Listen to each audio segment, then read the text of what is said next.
1969 में पटपोंग में एक यूएस मिलिट्री ऑफिसर रिक मनार्ड ने पहला गोगो बार खोला। थाईलैंड के इस पहले गोगो बार का नाम रखा गया ग्रैंड प्री। भाई ये सब शुरू होने से पहले थाईलैंड में पहले सिर्फ 20,000 फैक्स वर्कर्स थे, लेकिन अमेरिकन मिलिट्री आने के बाद ये बढ़ के 4 लाख हो गए। जापान की गवर्नमेंट ने 400 साल पहले ही फैक्स इंडस्ट्री खुद ही ऑर्गेनाइज करी थी। लड़कियां यहाँ पे 5 से 10 लाख रुपए कमाती और इससे पहले कि कोई भी लड़की आजाद हो पाती, उन्हें पहले ही एसटीडी या फिर फेड अबॉर्शन से मौत हो जाती थी। एम्स्टर्डम की रेड लाइट एरिया की कहानी शुरू होती है भाई 14th सेंचुरी में। तो जब वहाँ पे सेलर्स आए, साथ ही साथ वहाँ पर आई प्रोस्टिट्यूशन भी। 1864 में एक कंटोनमेंट एक्ट पास हुआ जिसने इंडिया में प्रोस्टिट्यूशन को रेगुलेट किया। कोलकाता का सोनागाची एशिया का सबसे बड़ा रेड लाइट डिस्ट्रिक्ट है और यहाँ का सिस्टम सबसे अलग और सबसे ज्यादा रॉ है। ये नाम सोनागाची एक सूफी सेंट सोना गाजी के नाम पे रखा गया। तो दोस्तों स्वागत है आपका एक और मजेदार वीडियो में। जैसा कि आपको पता है, हम जो ऐसी वीडियोस बनाते हैं उसमें हम ऐसे टॉपिक्स टच करते हैं जिसके बारे में आम तौर पे लोग बात नहीं करना चाहते हैं। हालांकि ये चीज़ें एग्जिस्ट करती हैं, ऐसी जगहों पे लोग जाते हैं, ऐसा कंटेंट इंटरनेट पे अवेलेबल होता है, लेकिन कोई इसके बारे में बात नहीं करता। और हमें बड़ा मज़ा आता है ये जानने में कि अगर कोई चीज़ हो रही है तो इसके पीछे का रीज़न क्यों है। अगर कोई चीज़ इतनी फेमस हो रही है, इतने टाइम से चीज़ बनी हुई है, रूल्स बने हुए हैं, जगहें बनी हुई हैं, तो उसके पीछे का रीज़न क्या है, कब से शुरुआत हुई थी और आज वो लोग कितना पैसा कमा रहे हैं। तो आज हम बात करने वाले ऐसे ही एक बहुत ही इंटरेस्टिंग टॉपिक पे। दोस्तों जब भी आप थाईलैंड का नाम सुनते हो तो आपके माइंड में आती होंगी वहाँ की पार्टीज, वहाँ की बीचेस, वहाँ के वाटर स्पोर्ट्स, वहाँ के टेम्पल्स, वहाँ की फ्लोटिंग मार्केट्स, वहाँ का कल्चर। पर एक और चीज आपके माइंड में इस समय आ रही है, ग्लोबली बहुत फेमस है थाईलैंड के बारे में, वहाँ की फैक्स इंडस्ट्री। मतलब आप समझ रहे हो ना, मैं फैक्स बोल रहा हूँ लेकिन आप समझना वही जो मैं कहना चाहता हूँ। बैंकॉक की नियॉन कलर लाइट वाली गलियों के वो गोगो बार्स, पटाया और फुकेट की वॉकिंग स्ट्रीट पे एक ऐसी दुनिया चलती है ना भाई, जो ग्लोबली बहुत ही फेमस है। पर आज की वीडियो में आप ये जान के हैरान हो जाओगे कि ये सब कब से चल रहा है और ये सिस्टम में कैसे आया। और हम सिर्फ थाईलैंड की बात ही नहीं करेंगे, हम वर्ल्ड में ऐसी ऐसी जगहों की बात करेंगे जहाँ के रेड लाइट एरियाज बहुत ही ज़्यादा फेमस है। जैसे एम्स्टर्डम में पिछले 700 साल से लड़कियाँ लाल कलर की लाइटों में ग्लास विंडो के पीछे खड़ी हो रही हैं। और तो और जापान में ऐसी जगहें हैं जहाँ पर आप सिर्फ नहाने जाते हो, लेकिन जैसे ही आप लड़की को पैसे देते हो वो आपके प्यार में दीवानी हो जाती है। इंडिया के सोनागाची में भी ऐसा ही कुछ हो रहा है। और तो और जर्मनी में 12 फ्लोर के ऐसे ब्रॉथल हैं जहाँ डेली 12 लाख लोग जा रहे हैं। तो दोस्तों आज इस वीडियो में हम बात करेंगे कि इन कंट्रीज में ये जो सिस्टम है, पूरा जो इंडस्ट्री है, वो शुरू कैसे हुई, वो कितना पैसा बनाती है, कितना पैसा इस इंडस्ट्री में घूमता है, इस इंडस्ट्री को इन कंट्रीज ने सिस्टम में कैसे कन्वर्ट करा, लीगल कैसे करा, कैसे ये कंट्रीज अलाउ करती है अपने देश में ये सब होना, और सबसे बड़ी चीज इनके पीछे की डार्क रियलिटी क्या है। इससे पहले हम जगहों की बात करें, मैं आपको ये बता दूं कि जो कॉमनली हम टर्म यूज करते हैं ना रेड लाइट एरिया, वो नाम आया कहाँ से। तो भाई बात यह है कि 1890s में जो यूएस के रेल रोड वर्कर्स थे ना, वो लाल कलर का लैंटर्न यूज करते थे सिग्नलिंग के लिए। और जब वो लोग ब्रॉथल जाते थे तो वो उस लाल कलर के लैंटर्न को बाहर रख देते गेट के, ताकि उन्हें ढूंढा जा सके। तो हुआ ये कि उस एरिया में हर गेट के बाहर इतने सारे लैंटर्न्स होने लगे, जिसकी वजह से उस पूरी लेन को रेड लाइट एरिया कहने लग गए लोग। 1894 में ओहायो के एक न्यूज़पेपर ने रेड लाइट डिस्ट्रिक्ट ये टर्म यूज किया न्यूज़पेपर में, हेडलाइन वगैरह, न्यूज़ वगैरह छापने के लिए, जिसकी वजह से ये टर्म बहुत ही ज़्यादा पॉपुलर हो गया। तो जैसा कि मैं आपको बता ही रहा था कि आज हम अलग अलग देशों की बात करेंगे, तो सबसे पहले थाईलैंड से ही शुरू करते हैं क्योंकि वो इंडियंस में बहुत ही ज्यादा पॉपुलर है। थाईलैंड की फैक्स इंडस्ट्री की जड़ें बहुत ही ज्यादा पुरानी है। सन 1300 से सन 1700 तक तो बिल्कुल लीगली यहाँ पर प्रोस्टिट्यूशन चलता था और इस पे टैक्स भी लगता था। और 1680s तक तो स्टेट रन ब्रॉथल्स भी चलते थे। लेकिन ग्लोबली फेमस थाईलैंड तब हुआ जब वियतनाम वॉर चल रही थी।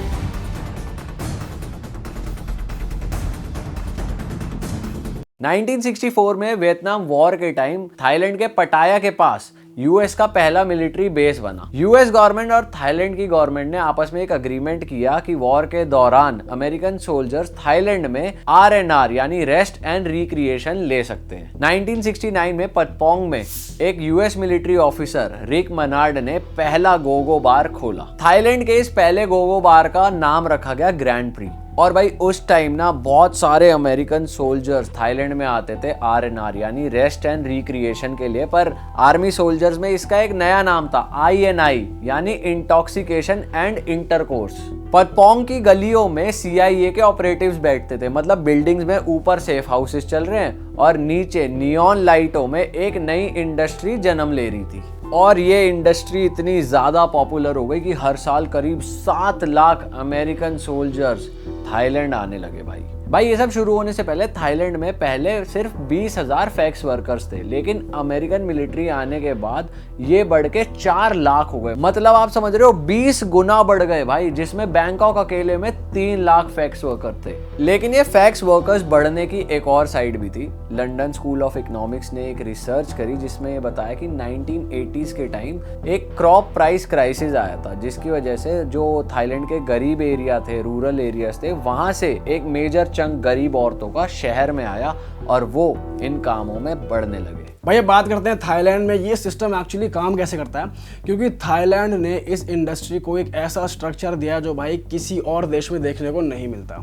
थाईलैंड में ये इंडस्ट्री ऑपरेट करती है मेनली 3 जगहों पे। सबसे पहले आता है गोगो बार, बियर बार्स और तीसरा जो सभी को पता है मसाज पार्लर्स। और इन हर जगहों पे ऑपरेट करने का तरीका एकदम यूनिक है। भाई गोगो बार्स की अगर मैं बात करूँ तो गोगो बार्स जैसे कि पटाया की वॉकिंग स्ट्रीट पर हैं और बैंकॉक के नाना प्लाजा पर भी हैं। वहाँ पर सिस्टम कुछ इस तरीके से चलता है कि जैसे आप बार में घुसते हो, आप जाके बैठते हो, अपनी ड्रिंक ऑर्डर करते हो, वहाँ पे स्टेज पे बहुत सारी लड़कियां डांस कर रही होती हैं। अब आपको जो लड़की पसंद आती है आप उसके लिए भी ड्रिंक खरीदते हो। उस ड्रिंक को कहते हैं लेडी ड्रिंक। और अगर इस ड्रिंक की बात करूँ तो ये ड्रिंक बहुत ज़्यादा ओवर प्राइस होती है और इस ड्रिंक का कुछ कमीशन उस लड़की के पास भी जाता है। जॉर्ज वॉशिंगटन यूनिवर्सिटी के सोशियोलॉजी के प्रोफेसर रोनाल्ड ने तो ये भी बताया भाई इस सिस्टम को बोलते हैं कोर्टिंग एंड डेटिंग।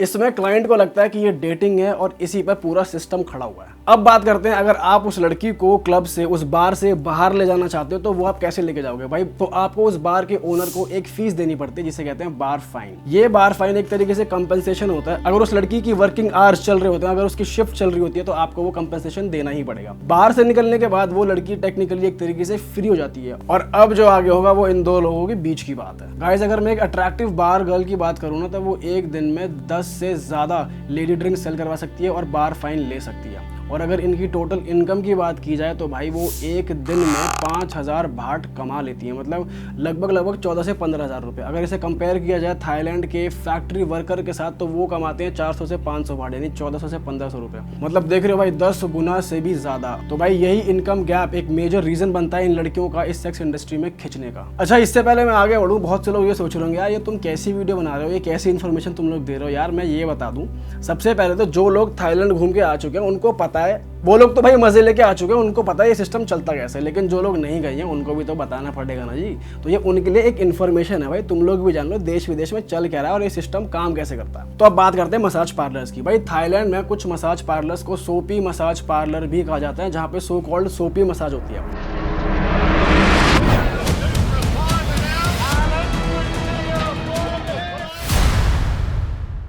तो बाहर से तो ये मसाज पार्लर्स एकदम रेगुलर नॉर्मल मसाज पार्लर लगते हैं, लेकिन जब आप अंदर जाते हो तो वहाँ पे देखने को क्या मिलता है।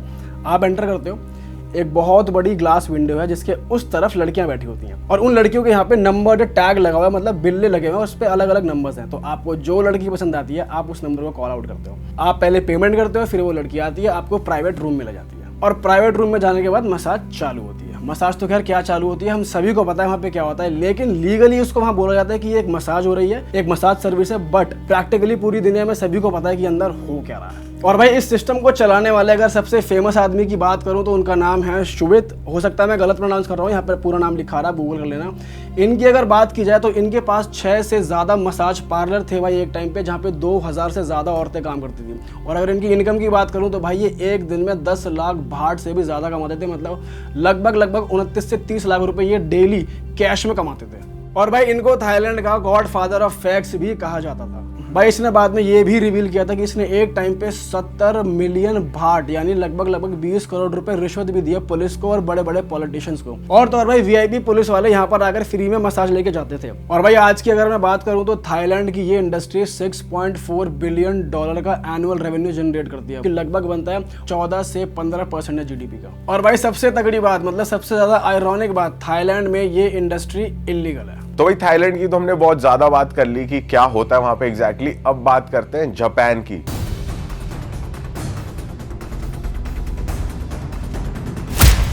जापान के बारे में हर किसी को ये सुनने को मिलता है कि भाई टेक्नोलॉजी में बहुत ज्यादा आगे है, बहुत ज्यादा ब्यूटीफुल है, लोग वहां के बहुत ज्यादा काम को लेके सीरियस है। लेकिन मैं तुम्हें एक बात बता दूं, वहां के लोग रंगीन भी बहुत ज्यादा है। जापान की गवर्नमेंट ने 400 साल पहले ही फैक्स इंडस्ट्री खुद ही ऑर्गेनाइज करी थी। ईयर 1617 में प्लेजर क्वार्टर्स खुले टोक्यो में, जिसको नाम दिया गया योशिवारा। इस जगह की ये खास बात थी कि ब्रॉथल्स को इकट्ठे इसी जगह पे खोला गया और इस एरिया को स्पेसिफिकली डेडिकेटेड कर दिया गया ब्रॉथल्स के लिए। बहुत सारे खुल गए थे यहाँ पर और ये जो पूरा एरिया था वो था 266 मीटर लंबा और 355 मीटर चौड़ा और इसके चारों तरफ खाई थी और बड़ी बड़ी दीवारें खड़ी कर दी गई थी और जो एंट्री थी वो सिंगल गेट से ही होती थी। तो कोई भी परमिशन के बिना ना तो यहाँ से बाहर जा सकता था और ना ही अंदर आ सकता था। योशिवारा में करीब 3000 से लेके 5000 तक लड़कियां रहती थी और ये सारी वो लड़कियां थी जो गरीब परिवार से थी, जिनके पेरेंट्स ने उन्हें बेच दिया था इन ब्रॉथल्स को। लड़कियां यहाँ पे 5 से 10 लाख रुपए कमाती थी और धीरे धीरे करके अपना कर्ज चुकाती थी, लेकिन डेट फिर भी बढ़ता रहता था। और इससे पहले कि कोई भी लड़की आजाद हो पाती, उन्हें पहले ही एसटीडी या फिर फेड अबॉर्शन से मौत हो जाती थी। 1958 में जापान में इस इंडस्ट्री के खिलाफ एक लॉ पास हुआ और योशिवारा 300 साल से भी ज्यादा चलने के बाद ऑफिशियली बंद हो गया। लेकिन जापान के लोगों ने एक नया तरीका ढूंढ लिया इस इंडस्ट्री को दोबारा से चलाने का। इसके बाद जापान में एक ऐसा लॉ आया जिसमें ये कहा गया कि अगर आप किसी के भी साथ इंटरकोर्स करते हो जो कि एक अनजान आदमी है और उससे एक्सचेंज में पैसे लेते हो तो वो है प्रोस्टिट्यूशन। लेकिन इन्होंने इसमें भी एक लूप होल ढूंढ लिया और एक बड़ी इंडस्ट्री का जन्म हुआ और जिसको नाम दिया गया फोजोकू।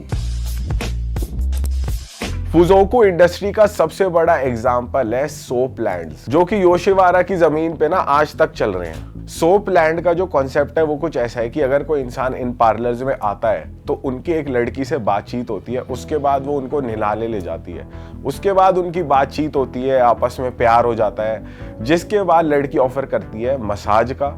मसाज के बाद उनके बीच इंटरकोर्स हो जाता है। तो इसी में ही उन्होंने लूप होल ढूंढा हुआ है कि जो उनके बीच बातचीत होती है उसको ये प्यार का नाम दे देते हैं कि भाई ये इनके बीच एक कंसेशुअल रिलेशनशिप है और ये आपस में प्यार करते हैं, ये प्रोस्टिट्यूशन नहीं है। लेकिन जापान की एक और खास बात है कि यहाँ पे होस्ट क्लब्स हैं जो थाईलैंड और एम्स्टर्डम के कॉन्सेप्ट से बिल्कुल ही अलग है। यहाँ पर लड़कियां मेल कंपनी के लिए पे करती हैं। काबुकीचो में 320 होस्ट क्लब्स हैं जहां पर गुड लुकिंग यंग मैन औरतों को सर्व करते हैं, उनसे बातें करते हैं और उनसे फ्लर्ट भी करते हैं। लेकिन यहाँ पर डॉम पेरिग्नॉन की एक बॉटल 3 लाख येन की आती है, यानी कि इंडियन रुपीज में कन्वर्ट करें तो 1.7 लाख होती है। और यहाँ पे शैंपेन टावर्स भी आते हैं जो कि 15 से 30 लाख येन के होते हैं, जिसको इंडियन रुपीज में कन्वर्ट करें तो 8 से 70 लाख के बीच पड़ती है एक बॉटल।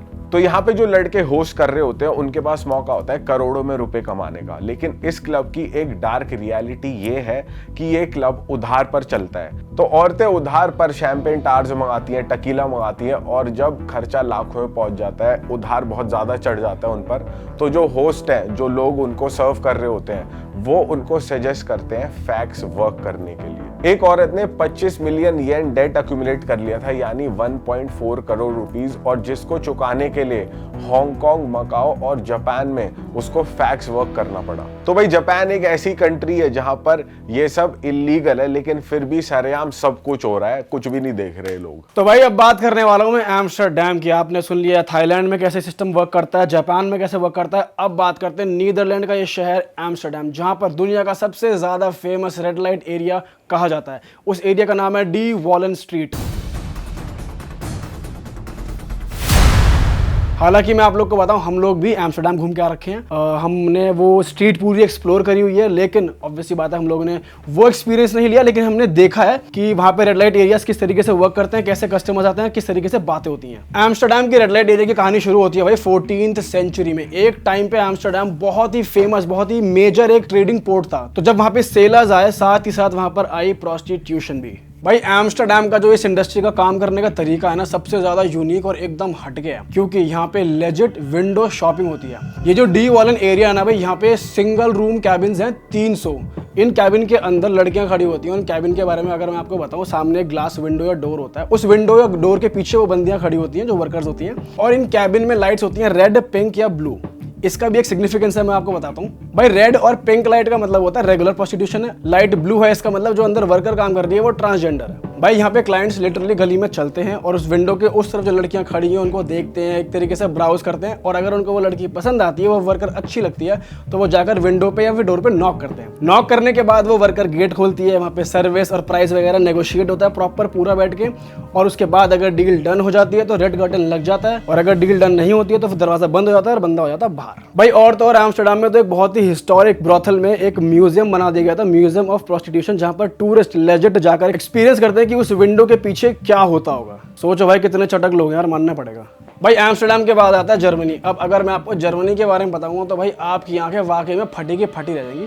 सन 2002 की बात है जब जर्मनी में एक एक्ट पास होता है जहां पे फैक्स वर्कर्स का काम एकदम लीगल कर दिया गया था। मतलब फैक्स वर्क को एक नॉर्मल काम की तरह, एक नॉर्मल जॉब की तरह देखा जाने लगा। और भाई इसके बाद जो हुआ, वहां पर 3000 से ज्यादा ब्रोथल्स खुल गए, 4 लाख फैक्स वर्कर्स वहां पे काम करने लगे, और डेली 12 लाख मर्द वहां पे फैक्स खरीदने लगे। यूरोप के सबसे बड़े ब्रोथल की अगर मैं बात करूं तो वो आता है कोलोन का पाशा, जो कि 12 मंजिल का है। भाई बताओ, मानना पड़ेगा। और ये बताया जाता है कि कोलोन सिटी ऑफ काउंसिल ने इसे खुद लाइसेंस दिया था ताकि ये ब्रोथल रन कर सके। और भाई जर्मनी के सबसे ज्यादा शॉकिंग इनोवेशन की अगर मैं बात करूं तो वो था फ्लैट रेट ब्रोथल। मतलब 50 से 100 पाउंड अगर तुम दोगे, तुम्हारी इस ब्रोथल में एंट्री हो जाएगी, और एंट्री करने के बाद अंदर है अनलिमिटेड फैक्स, अनलिमिटेड वुमेन, और इसके अंदर खाना पीना भी इंक्लूडेड ही था। और यहाँ पर जितनी भी वर्कर्स थी उनको 24/7 नेकेड रहना कंपलसरी था, और तो और भाई रूल तोड़ने पे फाइन भी था अलग से। दोस्तों अब बात करेंगे हम इंडिया की। हमारे इंडिया में भी रेड लाइट डिस्ट्रिक्ट की कहानी ब्रिटिश कॉलोनियल टाइम से जुड़ी हुई है। ब्रिटिश एडमिनिस्ट्रेशन ने इस काम को एक नेसेसरी इवल माना था, सोल्जर्स को खुश रखने के लिए और होमोसेक्सुअल रिलेशंस को कम करने के लिए। 1864 में कंटोनमेंट एक्ट पास हुआ जिसने इंडिया में प्रोस्टिट्यूशन को रेगुलेट किया। कोलकाता का सोनागाची एशिया का सबसे बड़ा रेड लाइट डिस्ट्रिक्ट है, और यहाँ का सिस्टम सबसे अलग और सबसे ज्यादा रॉ है। ये नाम सोनागाची एक सूफी सेंट सोना गाजी के नाम पे रखा गया। भाई यहाँ पर हजारों में ब्रोथल्स है, और हर ब्रोथल एक आंटी या मैडम चलाती है जो कि खुद पहले यही काम कर चुकी होती है। यहाँ पे जो वर्कर्स हैं उनको 2 कैटेगरी में बांटा गया है। एक होती है कैटेगरी ए, जिसमें जो वर्कर्स हैं वो उस ब्रोथल के बाहर नहीं जा सकते और अपने क्लाइंट्स खुद नहीं ला सकते। और सेकंड कैटेगरी वो जो अपने क्लाइंट्स खुद लेकर आते हैं और बदले में वो इन आंटियों को और मिडिलमैन को कमीशन देते हैं। लेकिन सोनागाची की एक अलग कहानी भी है रेजिस्टेंस की। 1992 में DMSC एक ऑर्गेनाइजेशन फॉर्म हुई जिसमें 65,000 फैक्स वर्कर्स इसकी मेंबर बनी। लगभग सभी सोनागाची फैक्स वर्कर्स इस यूनियन की मेंबर हैं, और ये लोग प्रोटेक्शन कंपलसरी यूज करते ही करते हैं। भाई ये तो हुई कुछ स्पेसिफिक कंट्रीज की बात, लेकिन अब मैं आपको बताता हूँ कि इस पूरी दुनिया में अलग अलग कंट्रीज में इस काम को कैसे देखा जाता है और इसके क्या लॉज हैं। तो पहला है भाई फुल क्रिमिनलाइजेशन, जो कि मोस्ट कंट्रीज फॉलो करती है। इसमें ये होता है कि इसमें जो फैक्स वर्कर है और जो क्लाइंट है वो दोनों ही इल्लीगल काम कर रहे हैं, जिसकी वजह से पकड़े जाने पर दोनों को ही पनिशमेंट दी जाती है।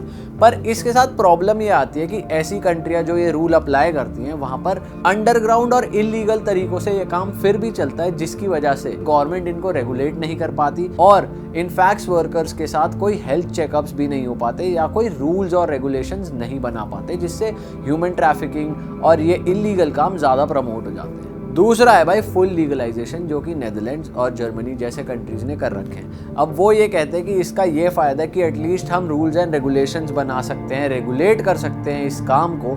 पर वहीं उसके नुकसान ये है कि इसकी डिमांड इतनी बढ़ गई थी जर्मनी जैसी कंट्री में कि फिर ट्रैफिकिंग और इलीगल वर्क फिर भी होता है और चांसेस क्रिएट हो जाते हैं ऑर्गेनाइज्ड क्राइम होने के।